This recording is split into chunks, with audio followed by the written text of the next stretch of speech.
So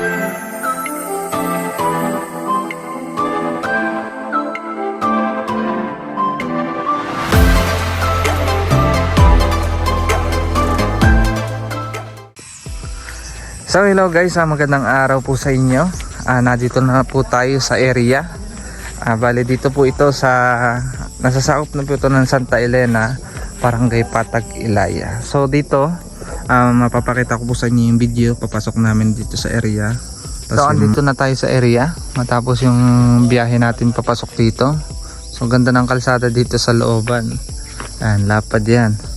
At papunta tayo sa area ngayon. So tigil muna tayo ng daan dito dahil medyo patuloy pa yung daan, pero ito naman po yung right of way naman niya papunta dun sa area.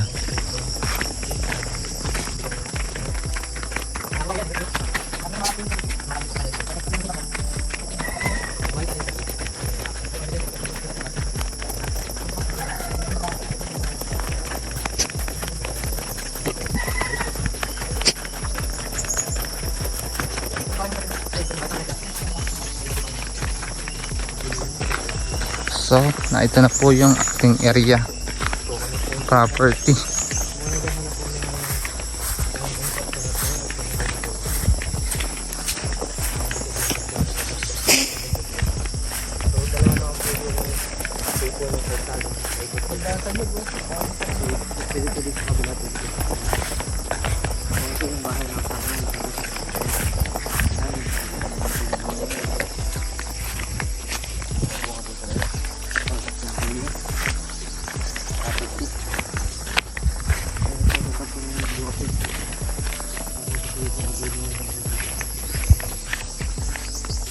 Po yung property na binebenta, kasama na po yung bahay na yan. Yan, package deal na po ito. So ang ganda nitong areang ito ay super productive po ito. Yung Lanzones, Niugan, yan, Centronilla yan po. Yan, Dalanghita. So yan, madaming produkto itong property na ito. So dito daw po magkakaroon daw po dyan ng daan, barangay road dyan daw, kaya ito possible na maging along the road po itong area na ito. Kung magdadaanan daw po ito simula doon sa kabila daw po, malayo pa maging mahaba ang frontage sa barangay road.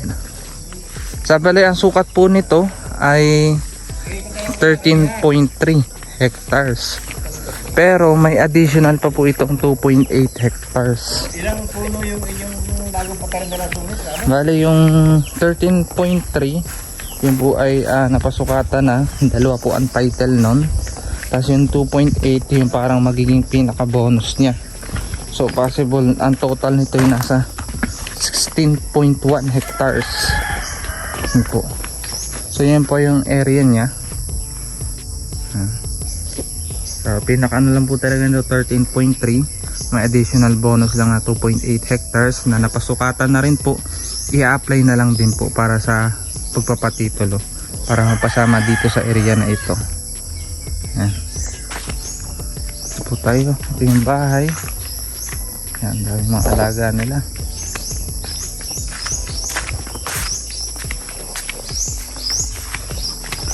Yan, bahay na yan.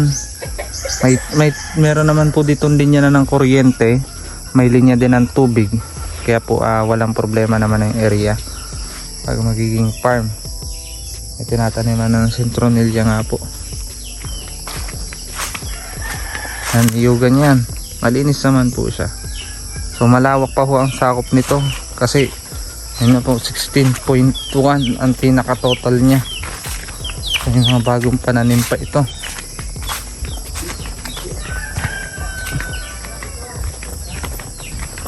Paliparan natin yung kanyang area.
tayo sa loob ng bahay. Pasukin natin. So yan po yung area niya. Simentado lang po. Ito yung kwarto po ano? Wala nang ilaw dito. Ito yung kwarto. Tapos may CR siya dito sa kwarto. Tapos yan. Pangalawang kwarto. Dito naman po. At dito yung pangatlong kwarto. Susuktuhan naman. Ganda ng pagkakaano. May CR din yan isang Ito yung kusina. Tapos ito yung CR naman dito. Tapos ito lang yung labas niya. May pintuan din siya dito sa paglabas. So ayan po. Mga kasama natin. Ito yung pwede maging dirty kitchen. Ayan.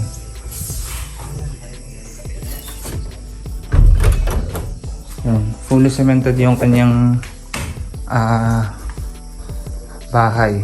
So ganda din ng mga kahoy niyan. Ayan, so bali may total na 3 kwarto tas 2 CR. Ayan. Then overlooking na dito sa area na ito. So dito, pasukin naman natin yung loob ng kanyang property. Pupunta natin yung nakita natin sa aerial na puguan daw po yun. Ayan, daming niyog.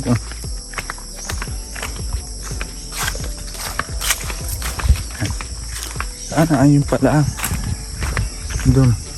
Ang pinagpuguan. Maganda yung area. Productive. Hinawa ng may-ari. Pinaglagyan din ng mga alagain. Pwede dito mag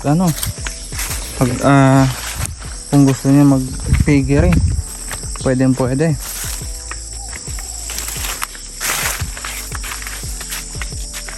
May supply naman ng tubig. Hindi naman siya makakaperwisyo ng mga kalapit bahay. Hindi.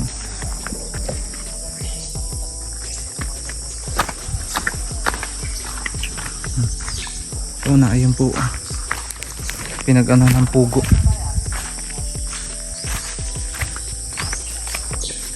Yan.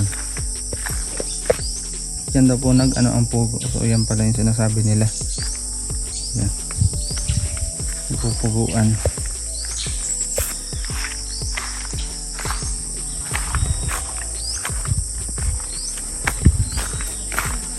Ngayon naman ang target natin puntahan ay meron daw po itong nasasakop na yung nga po yung tanim ng mga lansonisan. So check natin baka may bunga.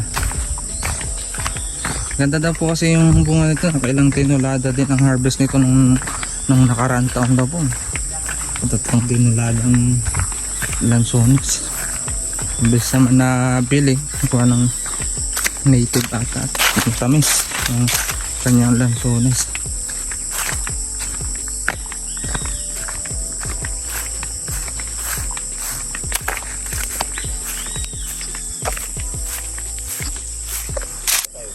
So pag napagusto naman kayo sa area nyo, dito sa farm na ito, mag fish pan. So ito, may portion din siya na small portion na fish pan po. Ito yung fish pan daw po. Yan, itong area na yan. Kung gusto maglagay ng tilapia, bangus. May laman pa daw yan, sir. Tilapia. Ano laman yan? Meron eh. Sa babaw dito. Tilapia, siguro ano.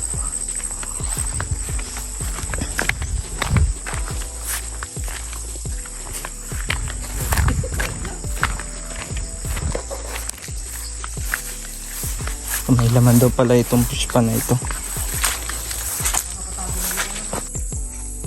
O kung dito po yung sa napuntaan natin, itong mga binidyo natin, yan po yung 13.3. Tapos yung sinasabi po na 2.8 na para maging additional siya or free, ay ito pong area na ito. Yan. May ilog po yan sa loob.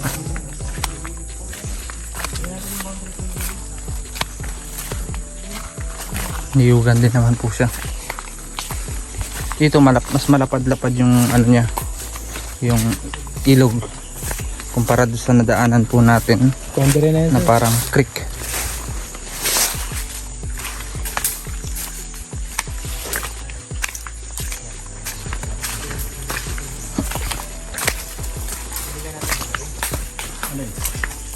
Ilog.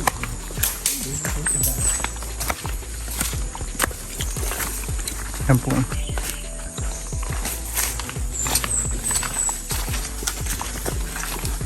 Ito po ang 2.8 bandang kaliwa.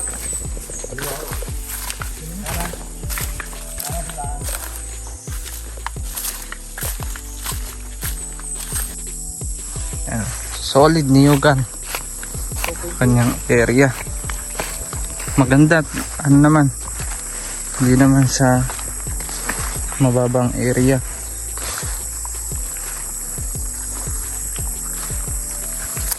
Halos kapatayan din.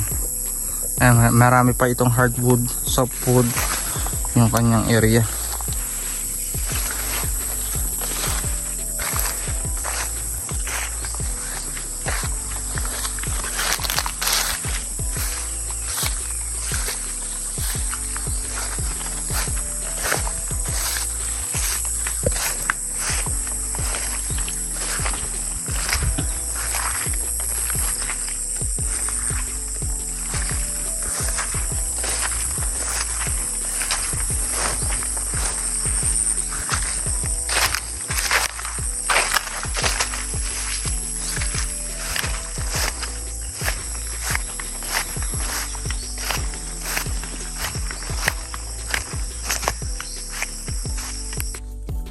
Po yung ilog niya, kaya malapad-lapad yan. Boundaryhan po yan. Ito yung 2.8 po dyan.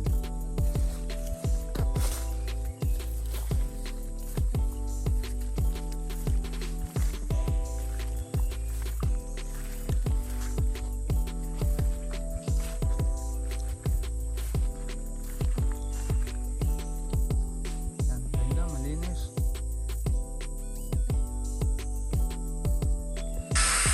So yan naman po yung kanyang tubigan. Ayun yung makita sa aerial. Yan. Tanim niya.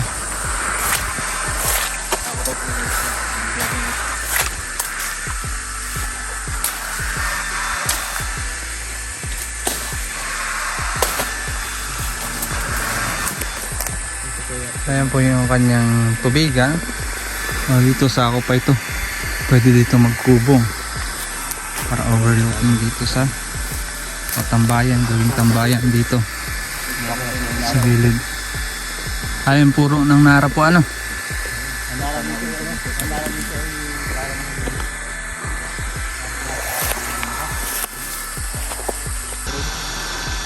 So bali dito yung ano ng area niya sa papasok. Yan po, sakop na yan ang property. Ito yung magiging barangay road daw po yan, na nakapropose na po talagang barangay road. Pero for the meantime, ito po yung kalsada ngayon, yung cemented road na yan. So simula dito sa itong puno na ito hanggang doon lang. So mga nasa ano lang yan, 30 meters lang yan. Simula dyan hanggang dito yung kanyang layo sa current na daan. Ayan po, super lapad niyang kalsada na yan, oh. Ayan. Ayan po yung puno na marker sa property. Ayan.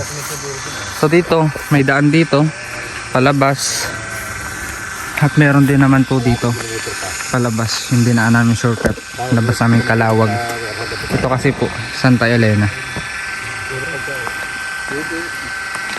Kung nagustuhan niyo po itong property ito, i-message niyo lamang po ako sa aking number. Available po yan sa WhatsApp at Viber, o kaya naman sa aking Facebook account, Peter Purificacion-Ulayaw. At huwag niyo rin kalimutan mag-subscribe para lagi po kayong updated sa aking mga bagong upload na property. Baka sa kasunod na upload ko, ayun na ang farmland na hinahanap mo. Yun lang, maraming salamat sa panonood.